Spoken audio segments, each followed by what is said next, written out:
मूर्ख बहू की बड़ी मज़ेदार कहानी। एक था बनिया। एक बार वह व्यापार के लिए प्रदेश जाने लगा। जाते जाते अपनी बहू को बुलाकर उसने कहा, मैं प्रदेश जा रहा हूँ, तुम अच्छी तरह रहना, बच्चों को भी संभालना और अपनी सास को भी अपने बच्चों की तरह देखभाल करना। याद रखना, माँ से कोई काम मत करवाना। बहू ने बोला, ठीक है, मैं आपकी बात समझ गई, मैं वैसा ही करूँगी जैसा आपने बोला है, आप आराम से जाइए। बहू ने बात ध्यान में रखी। बनिया तो चला गया। बहू ने दूसरे ही दिन माँ जी से कह दिया, माँ जी, आपके बेटे मुझसे कह गए हैं कि माँ को अपने बच्चों की तरह संभालना और उनको कोई काम मत करने देना। अब आप घर का कोई काम मत कीजिए, आप तो इन बच्चों के साथ खेलिए, खाइए और मौज करिए। माँ जी गहरी सोच में पड़ गई। फिर बोली, बहू ठीक है, अब मैं ऐसा ही करूँगी। कुछ दिनों के बाद बहू ने अपनी बेटी के कान छिदवाए। उस समय बहू को अपने पति की बात याद आई कि माँ को अपने बच्चों की तरह से संभालना है। इसलिए बहू ने माँ जी के कान छिदवाने की बात सोची। उसने माँ जी से कहा, माँ जी चलिए, आपके कान छिदवाने हैं। सुनकर माँ जी घबरा उठी। उन्होंने बहू से कहा, बहू मुझे अपने कान नहीं छिदवाने हैं, क्या अब अपने इस बुढ़ापे में मैं कान छिदवाऊँ? बहू बोली, जी नहीं माँ जी, आपको तो यह करना ही होगा। मैं नहीं चाहती कि आपका बेटा मुझे कुछ कहे, इसलिए आपको मैं अच्छे से देखभाल करूँगी। मेरी दोनों आंखें बराबर हैं, जैसी लड़की है वैसी ही आप भी हैं। माँ जी मन ही मन समझ गई और सुनार के पास जाकर बैठ गई। उन्होंने अपने कान छिदवा लिए। सुनार ने कान छेदे और कान में धागा भी डाला।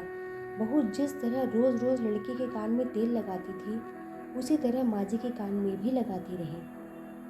थोड़े दिनों बाद बहू ने अपनी बेटी के लिए बाली बनवाई तो उसे अपने पति की बात याद आई। फिर उसने माँ जी के लिए भी बाली बनवाई और कहा, आइए आपको यह बाली पहना दूँ। माँ जी ने कहा, बहू मुझको बाली क्यों पहनाती हो? मैं बूढ़ी हूँ, मुझे इसकी ज़रूरत नहीं है। बाली तुम अपनी बेटी को पहनाओ, मुझको नहीं पहननी है। लेकिन बहू नहीं मानी। ज़बरदस्ती करके माँ जी को बाली पहना ही दी। इसके पश्चात माँ जी छोटे बच्चों के साथ अपना मनोरंजन करती, घूमती, खेलती और कई तरह से मौज मस्ती करती। बहू ने एक बढ़िया दिन देखकर अपने बेटे को नाई से चोटी रखवा ली। फिर बहू को माँ जी की याद आ गई। माँ जी बच्चों के साथ खेल रही थी। उन्हें वहाँ से बुलवा लिया और कहा, माँ जी आइए, नाई के सामने बैठिए। अपने लड़के की तरह मुझे आपके सर पर भी चोटी रखवानी है। जब गोविंद के चोटी रखवाई है तो आपके क्यों ना रखवाऊँ, इसलिए आप जल्दी आइए। माँ जी ने बहू को बहुत समझाया पर बहू टस से मस ना हुई। आखिर माँ जी नाई के सामने बैठी और उन्होंने अपने सर पर चोटी रखवाई। बहू ने गोविंद को और माँ जी को जो बोला वही किया उसके साथ। बाद में बहू रोज माँ जी की चोटी में तेल डालती, चोटी गूंथती और सर पर ओढ़नी डालकर माँ जी को बच्चों के साथ खेलने के लिए भेजती। जब खाने का समय होता तो बहू उनको आवाज़ देकर बुलाती है।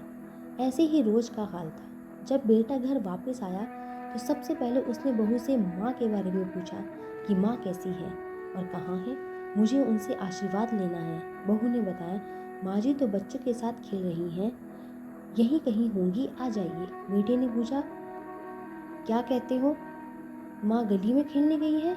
गली में तो बच्चे खेलते हैं, क्या बुढ़ी माँ कहीं खेलने जाती है? बहू ने कहा, मैं तो माँ को खेलने भेजती हूँ, आपने तो कहा था माँ को बच्चों की तरह रखना। मैंने तो लड़की की तरह ही माँ के भी कान छिदवाए हैं और कानों में बालियाँ पहनवाई हैं। जब लड़के की चोटी रखवाई तो मैंने माँ की भी चोटी रखवा ली थी। जब मई सबको खेलने भेजती है तो मैं माँ को क्यों ना खेलने भेजूँ?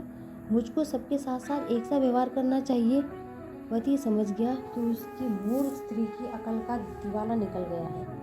बाद में पति के कहने पर बहू ने माँ को पुकारा। जी गली में से खेलती खेलती आई और अपने बेटे को देखकर उनकी आंखों में आंसू छलछला आए। माँ की हालत देखकर बेटा भी दुखी हो उठा। बहू की मूर्खता के लिए बेटे ने माँ से माफ़ी मांगी और बहू को बहुत बड़ी उल्टी सीधी सुनाई। आशा करते हैं आपको यह कहानी पसंद आई होगी।